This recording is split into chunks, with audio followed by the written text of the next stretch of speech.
Na videoaula Modelagem no Domínio do Tempo, Espaço de Estados, parte 1, nós vimos como modelar este circuito elétrico no espaço de estados, dada a escolha de variáveis de estado, como sendo x1 igual a tensão no capacitor VC e x2 como sendo a corrente no indutor IL. A variável de entrada é a fonte de tensão V de T e a variável de saída é a corrente no resistor IR. Para esta escolha de variáveis de estado, nós vimos lá então que ao modelarmos o circuito no espaço de estados, sendo a equação vetorial matricial de estado x ponto igual a ax mais bu e a equação vetorial matricial de saída y igual a cx mais du, nós chegamos aqui nesta representação no espaço de estados. Então, nós temos aí que é um sistema de segunda ordem, já que a matriz A ela é 2 por 2, e nós temos, portanto, duas variáveis de estado. Este circuito, a função de transferência dele, representando a relação da saída com a entrada, é de segunda ordem. Bom, nesta videoaula aqui, nós iremos partir desta modelagem que obtivemos no espaço de estados, sempre lembrando que, para cada escolha de variáveis de estado no circuito, ou em qualquer sistema dinâmico, a representação deste circuito, o modelo dele no espaço de estados, vai mudar. Então, para esta escolha de x1 e x2, nós temos esta representação aqui. Partindo desta representação, nós vamos agora construir o diagrama de simulação do circuito, vamos atribuir depois alguns valores numéricos para os parâmetros dele, para L, R e C, e vamos montar esse diagrama de simulação no Simulink, vamos simular e fazer o monitoramento das variáveis do circuito. Então, nós vamos medir a tensão de entrada, as variáveis de estado e a variável de saída. Inicialmente, vamos escrever as equações de estado e de saída na forma explícita. Então, vou começar aqui escrevendo a primeira equação, x1 ponto.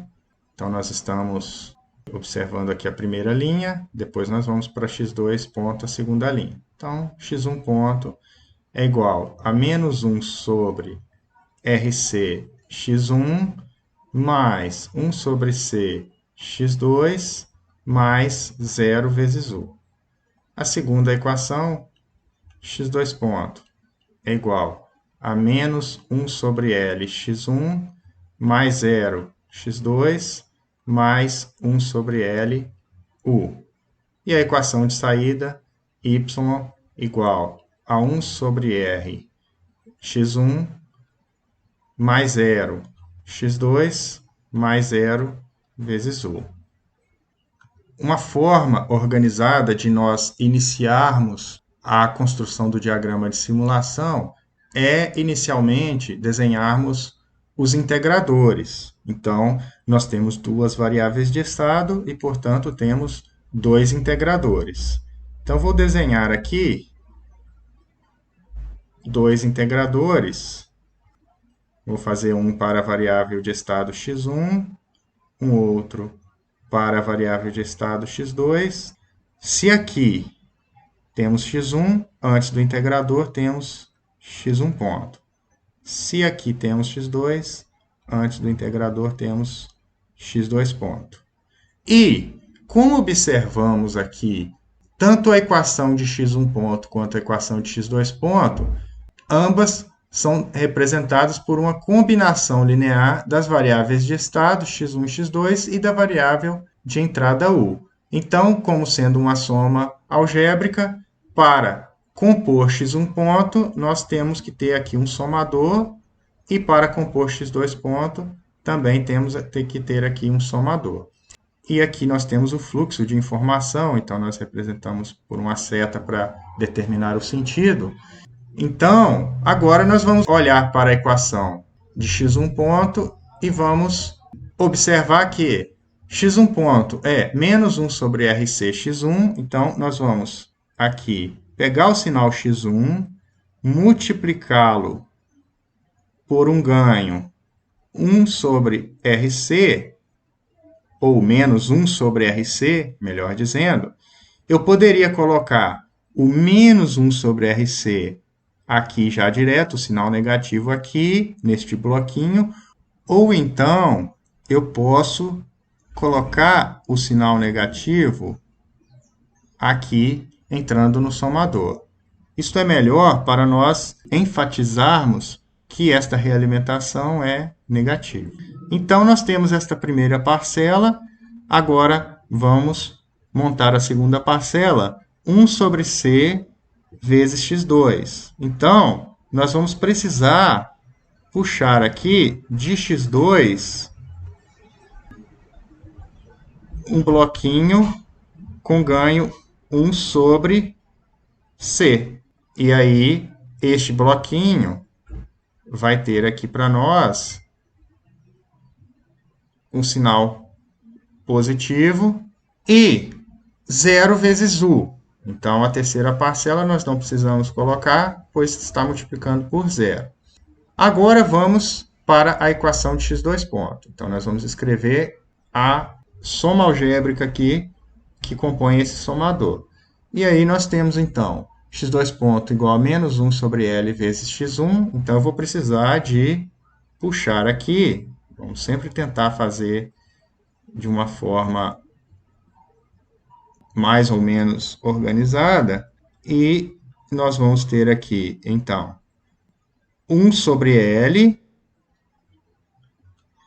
e com sinal negativo. Então, vamos optar por colocar o sinal negativo aqui na realimentação. E nós temos, então, essa parcela. Agora, 0 vezes x2. Então, eu não preciso puxar nada aqui do x2. Está multiplicando por 0. Mais 1 sobre L vezes U. Então, vamos fazer o seguinte. Vamos colocar aqui o bloquinho com ganho 1 sobre L. Na entrada dele, eu vou até fazer de cor diferente para destacar a entrada. Nós temos U de T e está entrando 1 sobre L vezes U de T neste somador com sinal positivo. Então, nós temos a segunda equação já também toda representada em uma forma esquemática. E para finalizar, nós temos aqui a terceira equação, a equação de saída, y igual a 1 sobre R vezes x1. Então, nós vamos precisar de puxar aqui do x1 um bloquinho. Vamos multiplicar x1 por um bloquinho com ganho 1 sobre R. Isso somaria com 0x2 mais 0 vezes U. Eu não preciso colocar estas parcelas, pois está multiplicando por 0. Então, nós já temos aqui direto 1 sobre Rx1 é igual a y. Então, também vamos destacar aqui o y de t. Então, nós vamos agora atribuir valores numéricos para R, L e C. Vamos escolher uma forma de onda de sinal de entrada U de t e vamos montar esse diagrama de simulação. Vou tentar desenhá-lo da forma como ele está aqui, à disposição dos bloquinhos, lá no Simulink, e aí nós vamos fazer algumas simulações. Então, inicialmente, vocês devem abrir o MATLAB e vocês podem digitar Simulink aqui na Command Window, ou então vocês podem clicar aqui neste ícone, que aí, então dou Enter, vai abrir o Simulink e nós vamos criar um projeto do zero. Então, nós clicamos aqui em Blank Model, e aí ele vai abrir uma nova janela. E aí nós precisamos vir aqui em Library Browser. Nós vamos ter, então, os elementos. A programação é toda feita por meio de blocos, diagramas de blocos. Então, nós vamos construir o diagrama de simulação, que nada mais é que um diagrama de blocos no domínio do tempo. Então, nós temos lá entrada e saída, e variáveis internas estão no domínio do tempo.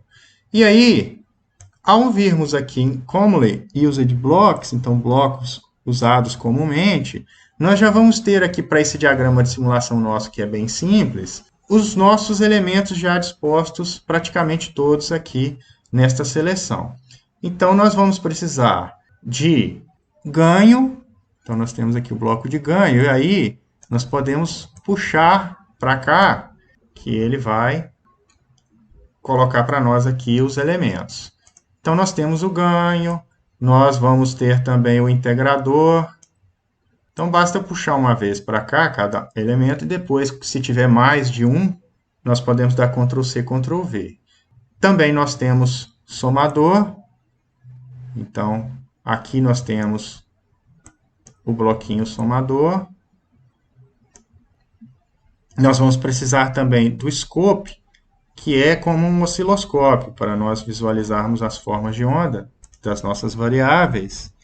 E, a princípio, é isso. Depois nós vamos pegar a fonte de sinal em uma outra biblioteca aqui. Então, vamos agora começar a desenhar o nosso diagrama.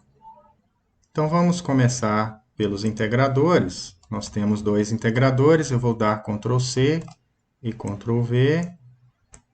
E vamos desenhar, tentar desenhar exatamente como nós fizemos o desenho à mão.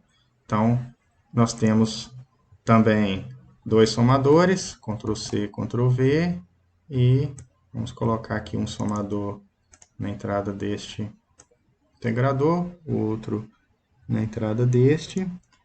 Nós temos 4 blocos de ganho, então Ctrl+C, Ctrl+V, Ctrl+V, Ctrl+V, e agora vamos então dispor esses blocos de ganho.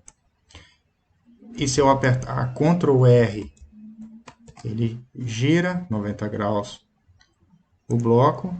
E vamos começar aqui pelo bloco 1/RC. Então, nós vamos agora interligar.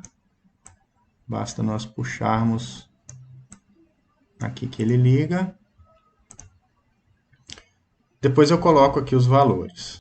E nós vamos ter, então, nesse somador, ele vai ter duas entradas, já está aqui com duas entradas. Se precisar de colocar mais entradas, basta você colocar aqui a lista de sinais. Então, ele está aqui com uma entrada positiva e a outra também com sinal positivo. Como nós temos uma entrada positiva e uma negativa, então vou colocar aqui menos para uma delas. E aí, a entrada negativa é justamente aquela que vem do bloco 1/RC. Então, já vamos colocar aqui. Para facilitar a identificação do bloco, vamos colocar aqui o nome dele, 1/RC. Agora, vamos adicionar o bloco 1/C.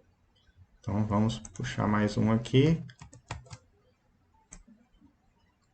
Vamos arredar um pouquinho esse integrador e esse somador. Então, agora o bloquinho 1/C.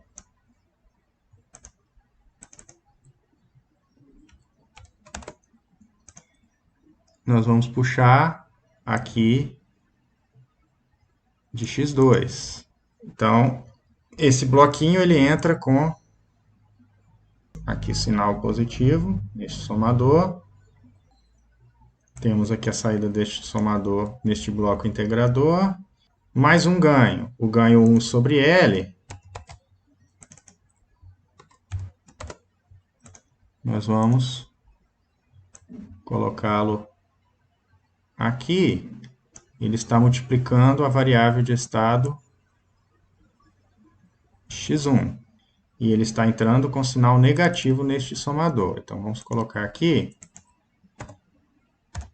a segunda entrada deste somador com sinal negativo. Reparem que apareceu aqui o sinal negativo. E, por fim, nós temos o bloquinho 1/L. E como já tem 1/L aqui, ele vai reclamar se eu tentar colocar o mesmo nome. Então, eu vou colocar aqui, só para ele não reclamar, vamos colocar aqui 1/L underline. E aí, nós vamos ter, então, 1/L aqui entrando nesse somador com sinal positivo. E nós vamos ter aqui ligando a saída deste somador neste integrador, está faltando mais um bloco, né? Então, vamos copiar aqui qualquer um deles. Ctrl V. Vamos tirá-lo. Esse bloco vai ter ganho 1 sobre R, e ele estará conectado aqui. Vai disponibilizar para nós a saída. Então, eu vou agora colocar um scope aqui para nós medirmos a variável de saída, e vou colocar também scopes para medir as variáveis de estado e a entrada. Vamos agora ver como que faz para adicionar a fonte de sinal de entrada. Então, nós vamos na Library Browser, e aí nós vamos aqui em Sources. Então, vai ter uma série de tipos de fontes de sinal, só destacando aqui algumas, mais de interesse para a nossa disciplina de teoria de controle. Nós temos aqui a rampa, nós temos aqui o Signal Builder, onde nós podemos criar um sinal por partes. Por exemplo, uma parte é uma rampa, uma parte é um degrau. Nós temos o Sine Wave, onda senoidal, o Step, degrau. E aí, vamos aqui inicialmente, então, aplicar um sinal na forma de degrau. Então, nós temos aqui a fonte de sinal de entrada. Vamos conectar aqui no bloquinho 1 sobre L.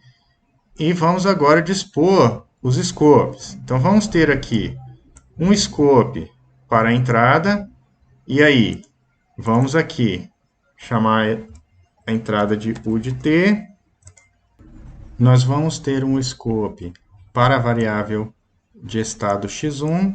Então, nós vamos puxar aqui e vamos denominá-lo x1 de T. Nós vamos ter um scope para a variável de estado x2. Então, nós vamos puxar aqui. Reparem que ele não está tocando sobre esta outra linha, está passando por cima aqui. E nós vamos chamá-lo, então, de x2 de T. Temos aqui o scope de saída, y de T. Então, vamos salvar. Aqui eu denominei diagrama underline simulação. E agora nós vamos configurar o degrau de entrada. Então, quais são os parâmetros? Nós temos step time, que é o tempo que vai iniciar o degrau. Aqui ele está com 1 segundo. Então, ele vai começar em 1 segundo. Antes disso, o sinal vai ser igual a 0, porque aqui o initial value, ou o valor inicial, está em 0. Aqui ele vai para 1, então o degrau unitário, final value, está em 1. E por enquanto só precisamos de ajustar esses parâmetros. Vamos escolher agora alguns valores para R, L e C para fazermos a nossa simulação. Vamos escolher R igual a 2 ohms, C igual a 1 farad e L igual a 1 Henry. Esses são valores não práticos, mas que são valores numéricos fáceis para nós fazermos as nossas manipulações algébricas. Então, se R é 2 ohms, então 1 sobre RC vai ser meio. Então, eu vou colocar aqui, eu posso escrever tanto 1/2 ou 0,5 diretamente, que ele vai entender. Vou aplicar, ok. Então, ele está aqui aparecendo aqui meio. 1 sobre C, sendo C 1 farad, então 1. 1 sobre L, sendo L 1 Henry, então 1 também. E 1 sobre R igual a meio. Bom, antes de nós executarmos a nossa simulação, vamos fazer uma análise em regime permanente qualitativa do circuito para os valores que nós escolhemos. Então, nós escolhemos R igual a 2 ohms, L igual a 1 Henry e C igual a 1 farad. E aí, nós estamos aplicando um degrau unitário na entrada do circuito. E a gente sabe que, então, em regime permanente, o indutor vai virar um curto-circuito para a entrada em degrau e o capacitor vai virar um circuito aberto. Então, vou fazer assim, como se tivesse aberto aqui. Então, quais serão os comportamentos esperados das variáveis de estado e da variável de saída? Bom, em regime permanente, nós teremos que IL vai ser igual a IR, onde IR, devido ao fato do indutor estar em curto-circuito, vai ser a tensão de entrada, que vai ser 1, sobre o valor de R, que é 2, então vai ser 0,5 ampere. E nós teremos que a tensão no capacitor vai ser igual à tensão no resistor. Então, VC vai ser igual a VR, onde VR vai ser igual a V de T, já que o indutor é um curto-circuito, então vai ser igual a 1 volt. Então, nós temos VC, uma variável de estado, IL, outra variável de estado, e nós temos também a corrente de saída, que é igual à corrente IL. Então, vamos agora fazer a simulação e vamos verificar se esses valores estão batendo. Antes de mais nada, para facilitar aqui a nossa dinâmica, deixa eu escrever aqui x1 de t, que é VC de t, x2, que vai ser a corrente IL, então x2, que é a corrente IL, nós vamos ter que a saída IR, então y de t é igual a IR. Para a gente fazer a simulação, a gente vai definir aqui o tempo de simulação, stop time. Então, vai começar a simulação em 0 e vai até esse tempo. Então, nós estamos colocando 20 segundos de simulação. Esse não é o tempo que o computador, que o Simulink vai demorar para rodar, mas sim o tempo de sinal. Então, eu estou injetando o sinal na forma de onda de degrau aqui, neste caso, indo até 20 segundos. Lembrando que esse degrau está começando em t igual a 1 segundo. Então, eu vou dar run. Ele vai rodar, ele sinaliza quando ele termina. E agora eu posso abrir os scopes. Então, vou dar 2 cliques aqui neste scope. Aqui nós temos a forma de onda de entrada, o degrau unitário, começando em t igual a 1 segundo. Então, se eu quiser fazê-lo iniciar em 0 segundos, exatamente, eu tenho que mudar lá o tempo inicial de subida, de transição do degrau. Então, aqui nós temos a entrada e nós vimos que x1 é a tensão no capacitor, que vai ser em regime permanente igual a 1 volt. Então, vamos ver o que vai acontecer. Nós temos todo um período transitório, reparem que começa aqui, depois que a excitação começa, que começa a ter variação. Aqui está em 0 antes, porque a condição inicial dessa variável de estado era nula. Daqui a pouco eu vou mostrar como mudar isso. Então, nós temos o regime transitório, a resposta natural do sistema, aqui da variável x1, e nós temos em regime permanente ela indo para 1 volt. A variável de estado x2, que é a corrente no indutor, que nós vimos que ela vai em regime permanente para meio ampere, vai ser igual a meio ampere. Então, nós temos aqui, passado o regime transitório, ela indo para 0,5 ampere. A variável de saída, y de t igual a IR, que nós vimos que é igual à corrente no indutor também. Então, aqui também temos, passado o regime transitório, a resposta y de t indo para 0,5 ampere. Então, nós fizemos aqui a resolução, o que o Simulink fez para nós foi resolver o circuito. Nós montamos o circuito na forma do diagrama de simulação e ele resolveu para nós tanto as equações de estado quanto a equação de saída para essa entrada em degrau.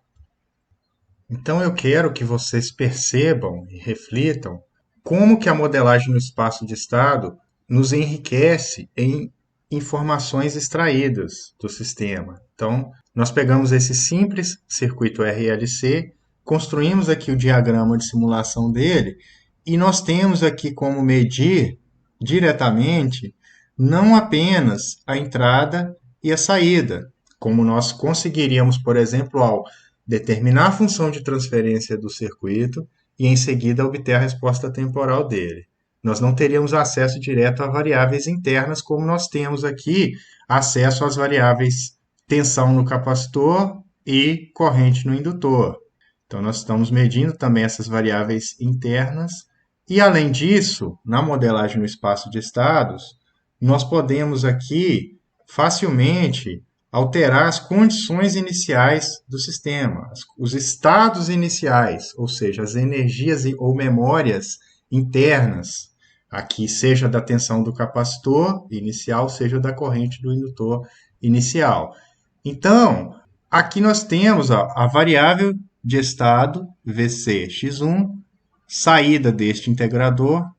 É importante nós percebermos aqui que 1 sobre S é a transformada de Laplace da integral, então por isso que o MATLAB e o Simulink representa dessa forma. E eu vou dar 2 cliques aqui no meu bloco integrador e vou perceber aqui que a condição inicial está em 0. Então vamos mudar agora essa condição inicial. Então estou fazendo o quê? x1 no instante 0, por exemplo, eu vou colocar aqui igual a meio. Então estou com x1 de 0 e VC, então a tensão inicial no capacitor vai ser igual a meio volt e vou rodar novamente a simulação. E ao agora abrir este scope, nós vemos que a condição inicial é exatamente meio volt.